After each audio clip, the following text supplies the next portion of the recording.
నమస్తే అండి. ఇప్పుడు తరచుగా మోకాళ్ళ ఆపరేషన్‌లే కాకుండా తుంటి ఆపరేషన్‌లు కూడా ఎక్కువైపోయాయి. ఎందుకంటే కోవిడ్ తర్వాత తుంటి ప్రాబ్లమ్స్ చాలా పెరిగిపోవడం. వాస్కులర్ నెక్రోసిస్ అంటాం. ఏవిఎన్ అంటాం. అంటే బాల్‌లో ఉన్న కార్టిలేజ్ దెబ్బతిని మూవ్‌మెంట్స్ ఆగిపోవడం వల్ల ఏవిఎన్ వచ్చే అవకాశం ఉంటుంది.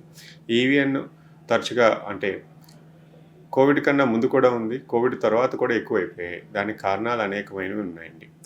కరెక్ట్‌గా దీనివల్లే వచ్చిందని చెప్పడానికి కూడా ఒక తీరు లేదు. దాని గురించి ముఖ్యంగా తెలుసుకుందాం. నేను మీ doctor Ratnakar, consultant orthopaedic surgeon, Apollo hospitals, Hyderabad. తుంటి ఆపరేషన్ చాలామందికి జరుగుతూనే ఉన్నాయి. తర్వాత ఏంటి రూలు, నేను అన్ని పనులు చేసుకోవచ్చా అని సహజంగా చాలామంది డౌట్స్ ఉంటాయి. ఆపరేషన్ చేసిన తర్వాత రెండో రోజే నడిచే ఆపరేషన్ అండి. ఇదేమి మంచం మీద కూర్చునే ఆపరేషన్ కాదు.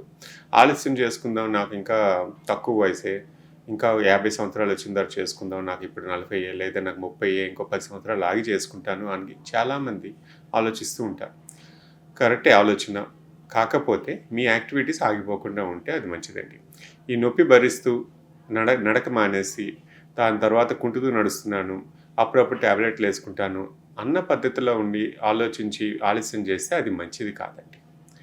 నొప్పి లేకుండా అప్పుడప్పుడు టాబ్లెట్ ఏసుకుంటాను, నా పనులేమీ ఆగలేదు, నా యాక్టివిటీస్ బాగున్నాయి, నడకలో మార్పు కూడా లేదు అన్నప్పుడు ఆలస్యం చేసుకున్నా మంచిదేనండి. ఎందుకు అనంటే సహజంగా బాడీలో మార్పులొస్తాయి. నొప్పి వల్ల కుంటడం మొదలవుతుంది. ఈ కుంటడం వల్ల నడుము మీద కూడా భారం పడుతుంది. చాలామంది నడకను కూడా తగ్గించేసుకుంటారు.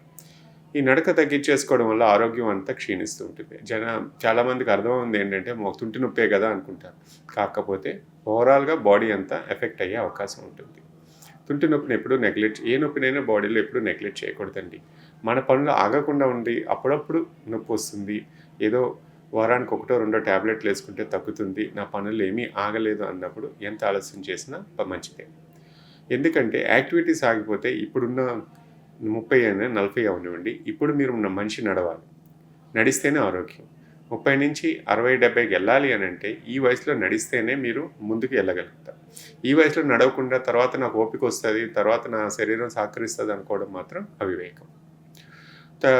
చాలామంది అడుగుతుంటారు, నా పనులన్నీ చేసుకోవచ్చా అండి? హిప్ ఆపరేషన్ అయిన తర్వాత నేను మళ్ళీ బెడ్ రిడెన్ అయిపోతానా? నాకేమన్నా నష్టం ఉంటుందా?